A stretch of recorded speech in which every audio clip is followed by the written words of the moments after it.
ninku gabadh qaawan hadduu arko markiiba afku la gelaya ilaa walba hungura ka hayay laakiin gabadh xijaaban hadduu arko xataa hadduu nin dhaqan xun yahay wartan waxa xidhanta iska jir buu sileeyay hore uguma dheerayn karo laakiin gabadhu hadday isa soo qaawiso ama isa soo carfiso ama ay samayso nin iyo mujtamac iyo wuxuu loo fasaadin kartaa idan waxa leeyahay xilka gabadha muslimadda saaran waxa ka mid ah inay asturnaato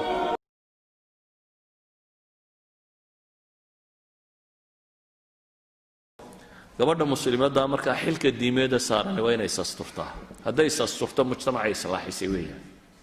gabadhu hadday jidhkeeda qura asturato macnaheedu waxa weeyaan mujtamaca islaaxisay hadday jidhkeeda asturato macnaheedu waxa weeyaan risaalatul xushma bay bulshada dhex wada risaalada xishoodka ah ninku gabadh qaawan hadduu arko markiiba afku la gelaya ilaa walba hungura ka hayay laakiin gabadh xijaaban hadduu arko xataa hadduu nin dhaqan xun yahay wartan waxa xidhanta iska jir buu sileeyay hore uguma dheerayn karo laakiin gabadhu hadday isa soo qaawiso ama isa soo carfiso ama ay samayso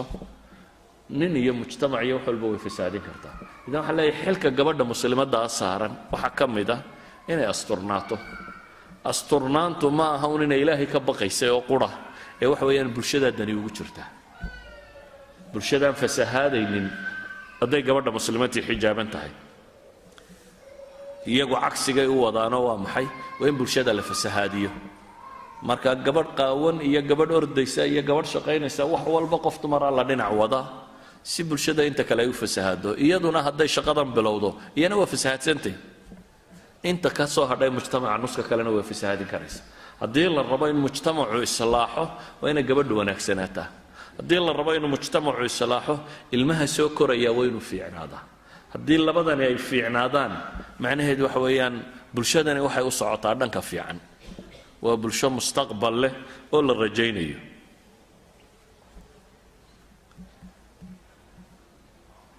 tan macnaheedu ma aha inaan leenahay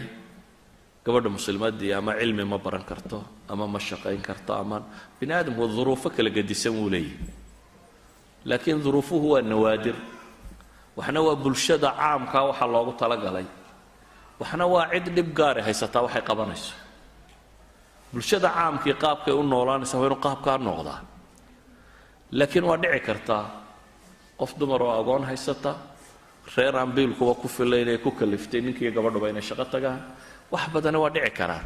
markaana waxa laga rabaa hadday qaadato inay shaqo qabatana shaqo xushmo leh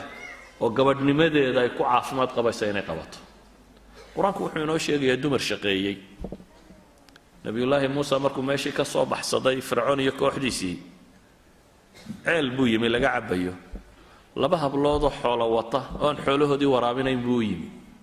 iyo dadkii kale oo ceelka ka cabaya maxaa idinku dhacay buu ku yidhi waxay u sheegeen inaanay ragga ceelkan kula boobin ee ay sugaan inta laga baxayo markay raggan xoolahooda ka dareersadaan ayaan anaguna kuwa iyaga waraabsanaa bay ku yidhaahdeen wuu u waraabiyey gabdhaha kan waxa kalifay aabahood baa da-ah cid kaloo walaaloo shaqadan u qabatana ma hayaan dafar iyagay keensatay inay shaqeeyaan way shaqaynayaan markaa xoolahoodiina way wataan waana waraabsanayaan shaqadii la qabanaya iyagaa qabanaya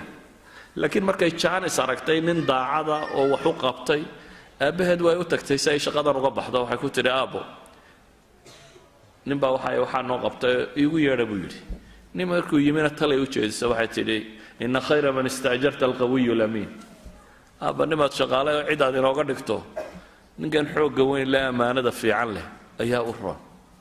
markaynu naqaano qur-aanku odagii inuu soo bandhigay inantiisii inuu u guuriyo nebi muuse calaa asaas inuu 8 sano u shaqeeyo hadduu 2 sano ugu dari karana ugu daro qisada waxaan u adeegsanayaa waa gabadh shaqaynaysay waa qof dumar oo shaqo qabanaysay jiilkii saxaabada markay ku noqonno dumar badan baa shaqaynayay nabigu calayhi salaatu wasalaam isagoo soconayo ku soo baxay asmaa binta abi bakar ina abi bakar oo asmaa ah oo waaxid min 10 almubashiriin uu qabo oo dambiil sidatoo ku guratay lafa timireed iyo waxseeta dabeetana neefkii buu u joojiyey uu fuushanayo wuxuu ku yidhi soo fuul way ka xishootay way diiday mar dambana waxay tidhi zubayr baan hinaasihiisii xasuusta waxaan sidhi u haynaa nabi maxamed baan ku hinaasayaa buu ku yidhi markaa mayr la raacin maxaad qaba waxay tidhi waxaan u sameeyaa bay tidhi awrna wuu leeyahay farasna wuu leeyahay awrkiisana lafahan iyo waxaan baan usoo guraa u daqiijiyaa cunaan siiyaa faraskiisana anaa maydho uga shaqeeya bay leedahay waa shaqo dabadeed labaduba shaqada anaa qabta bay leedahay isna wuxuu mashquul ku yahay jihaadkan iyo waxaan kale u wado gabadhu way shaqaysaa ina nebi maxamed baa shaqaynaysay oo nebi maxamed u timi calayhi salaatu wasalaam oo u sheegtay gacmaheedii inay adkaadeen oo weydiisanaysaa ilaahay rasuulkiisa iyo waxaad isiisaa qof khaadimo oo ii shaqeeya bay ku tidhi wuxuu nebigu ku yidhi calayhi salaatu wasalaam wax ka khayr badan buu kuu sheegaa iyadu khaadimay doon shaqaalay rabtay nebiguna wuxuu ku yidhi wax ka khayr badan buu kuu sheegaa waa maxay wuxuu yidhi habeenkii markaad seexanayso 33 jeerna subxaan allah dheh 33 jeerna alxamdu lilah dheh 34 jeerna allahu akbar dheh taasaa kaaga khayr badan culamada badh baa yidhaahdaa qofka laazima wardiga kani maalintiisa nashiid buu noqdaa qof xooggan oo shaqadiisa xataa qabsan kara ayuu noqdaa nebi maxamed calayhi salaatu wasalaam inantiisii khaadimna kuma darinee xoogse buu ku yidhi waxaanu wardigaana wuu baray waxaan uga dan leeyay markaa gabadh xakiimadii way jirtaa sidii khadiija gabadh deeq badanoo wax bixinaysay way jirtay sidii zaynab intay gacanteeda ku shaqayso wax samayso ayay sadaqadaysanaysay gabadh cilmi badan oo raggu cilmiga u soo doontaa jirtay caaisha cilmi diineedna way taqaanay cilmigii kale waagaa yaalayna way taqaanay dhakhtarad bay ahayd oo cilmiga tibka way taqaanay adiibad bay ahayd oo gabayada iyo adabka luqa alcarabiya way taqaanay waxaasoo dhan inta loo yimaada baa la weydiin jiray oo laga warsan jiray 25 sannadood bay cilmi faafinaysay gabadh masaalixda caamka ee ummadda ka shaqaysaa jirtay asmi waxaynu naqaanaa hijradii wixii ay nebiga iyo abibakar u qabatay calayhi salaatu wasalaam ee daatu nitaaqayn loogu bixiyey gabadh dagaalka ka qayb gashay baa jirtay nasiiba gabadhii la odhan jirtay ghaswat uxud markay dhacday ee muslimiintu ay jabeen dadkii nebiga difaacayay waxaa ka mid ahaa gabadha tan seefteeday sidatay oo nebi maxamed bay difaacaysay ilaa iyo halkan ku dhuftay ibnu qami ah kii nebigana markii dambe soo gaadhay ee koofiyadan madaxa birta kaga dhuftay oo hoos u gashay gabadha tanna nabar halkana buu ku dhuftay oo weyn god baa halkan kaga ooli jiray aseeftu kaas ku dhuftay iyadoo nebi maxamed difaacaysa calayhi salaatu wasalaam haweenku ka mid baa ahaayeen mumaridaad raaca nebi maxamed oo leh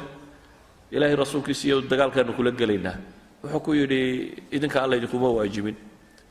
idinku jihaadka laa leediin xajkiinna iyo cimradiinna iyo arrimihiinna qabsada buu ku yidhi waxay dhahay ma waa ku raacaynaayo ka bukaanu kuu daaweynaynaa ka nabarku ku dhacaanu qaadaynaa ka biyaa u baahan baanu biyaasi logisticska waxaa la yidhahdaa ciidanka ayaanu ka adagna bay yidhahdeen haween nabiga raaci jiro logisticska ka qayb geli jiray baa jira yacni marka aan qadiyadda ka warramayo idin leeyahay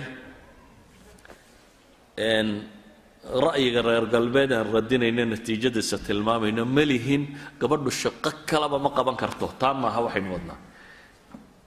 ee waxa weeyaan bulshada sidoo alla u abuuray subxaana wa tacaala ee saliimkaah inay u dhaqanto inaan la dacaayadeyn ama la maagin tan wax dhalaysa ilmaha korinaysa shaqadii ugu fiicnayd bay haysaa kama shaqo fiicna inantan injineeradee dabaabadda samaysay kama shaqo wanaagsana bulshada dhexdeeda gabadha 4-5 caruura dhashay korinaysa kama shaqo fiicna bulshadana ugama waxtar badna walidaalika waxaan leenahay gabadha muslimadda ah shaqadeeda koowaad ee mucaasirka ee wakhtigan joogtaa waxa weeyaan kow inay rabbigeeda caabudo laba hadday guri leedahay dee ninkeeda inay ateecdo 3 ilmaha ay dhasho inay koriso si fiican u koriso in la koriyaa cilmi u baahan yahay hooyo aqoon leh ilmahay korisay iyo hooyo aan aqoon lahayn ilmahay korisa isku mid noqon maayaan waxa laga yaabaa dadku inay yidhahdaan haddaa maxaa wax laga baranaya haddii ilmuhu la korinayo oo ilmaha ma waxaad u haysataa in jahli lagu koriyo lagu beero oo lagu dhalo maaha aqoon gaadhiga lagu sameeyo aqoon ka badan buu u baahan yahay aqoon bini aadam lagu kobciyo lagu koriya inaad qof bini aadama koriso kobcisaa aqoon bay u baahan tahay sida ta injineeradii aqoonta ugu baahan tahay idan huyuumanka inaad barato qofka bini aadamka ah waxaan leenahay markaas ilaahay in la caabudaa waa waxa koowaad ninkeeda inaad adeecdaa waa laba saddex bulshada shaqada ugu weyn ay u haysaa waxa weeyaan inay ilmo dhasho oo koriso oo kobciso afar waxaan leenahay markaa wixii kale bulshadu afar diinteeda inay wax ka qabato oo ummadda kale diinta gaadhsiiso daaciya ahaato